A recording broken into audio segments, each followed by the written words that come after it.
Hello and welcome back to my channel. I am sitting on the other side of the kitchen, just about to do some cooking. So obviously kids are back at school and people are back to work. So I have done a couple of lunchbox idea recipes, and this is another one. It's full of protein, it is easy, and when I make this, which I'm going to do right now, I make enough that I can make at least two lunches or three. Actually, it doesn't last more than two because the third one I also like it, so I eat it at home. There are ways of serving this. I am making a Coronation Chicken inspired sandwich. Let's do this. Before that, you know the drill. Don't forget to subscribe, hit the bell button.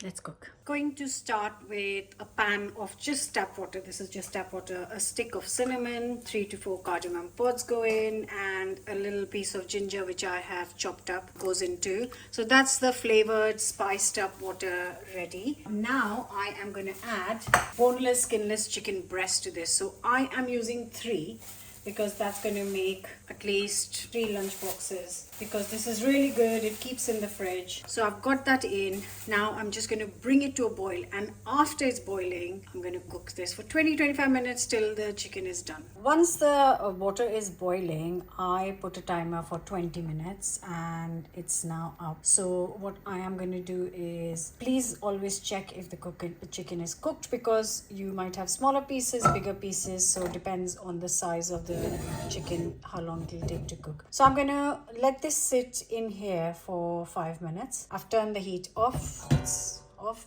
And then I'm going to remove it from the water. Please do not throw this water. You can make a soup or something with this water. So this is what it's like. I have left it for 10 minutes in fact. I get distracted easily. The sun's shining, which is perfect. This is still hot, so if you want, you can leave it to cool down a bit more.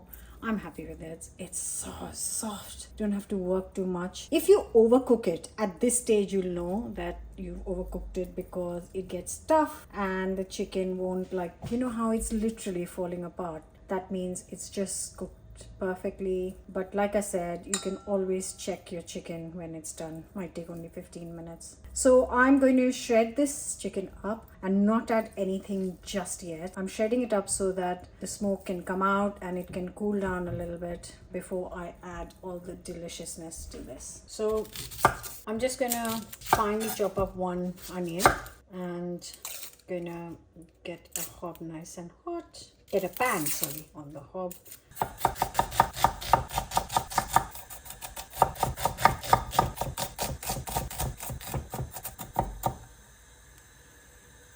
So just a hot pan, a couple of tablespoons of oil, and then I'm gonna cook the onions.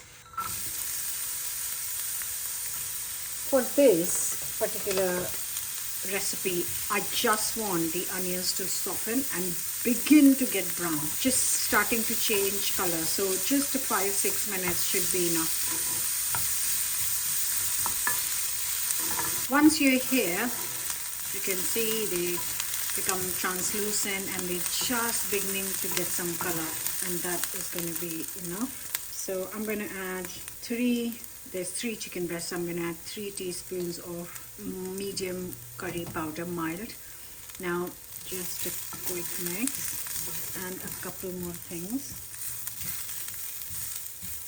To add just a tiny bit of salt. I don't want too much salt in this, which is 1/4 teaspoon, and also 1/2 teaspoon of chili powder.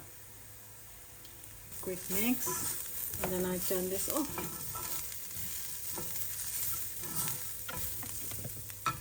So here is the chicken. The chicken has got so much flavor because of the spices we added in the water.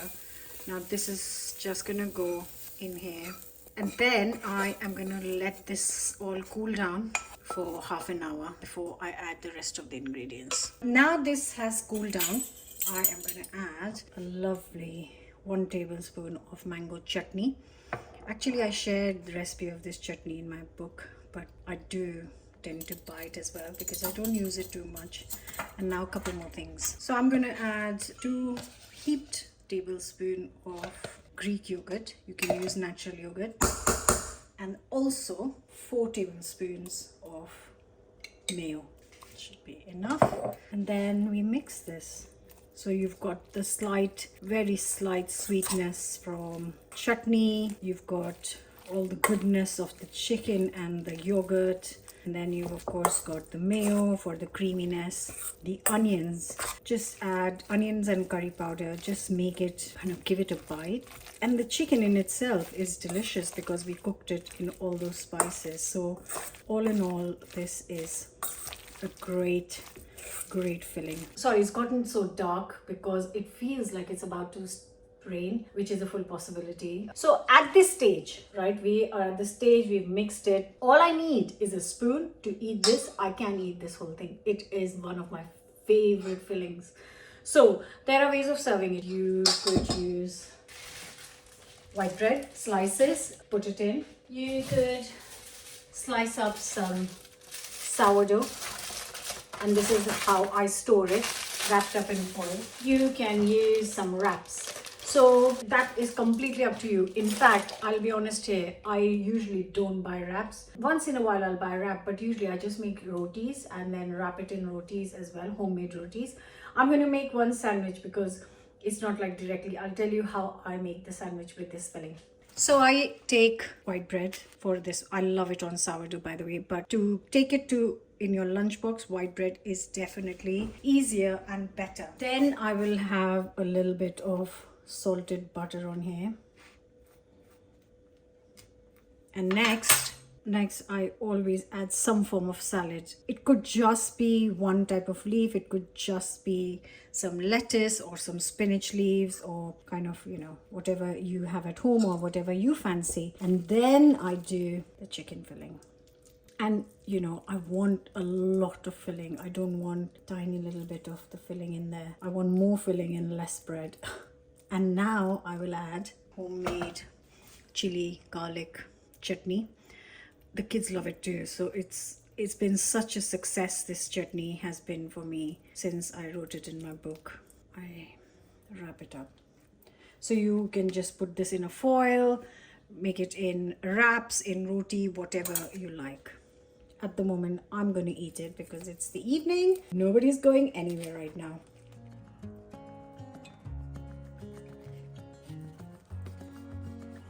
Here, my friends.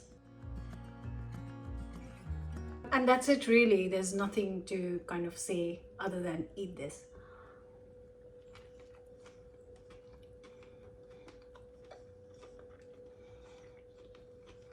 I love a chicken sandwich. Once you start making this, the one thing I can guarantee you is you'll stop buying Coronation chicken sandwich from the shops because it will not even come close to this. Packed with flavor. So what is left, I will put a lid on it. Or you can put it in a box with the lid. It keeps in the fridge for a good 4 days, maybe more, depending on your fridge, how good it is. And then I'm going to make the kids sandwiches with this. And I'm definitely going to leave some filling for myself. Hope you'll try. Like, share, comment, subscribe, and I'll see you back very soon with another new recipes. Bye for now.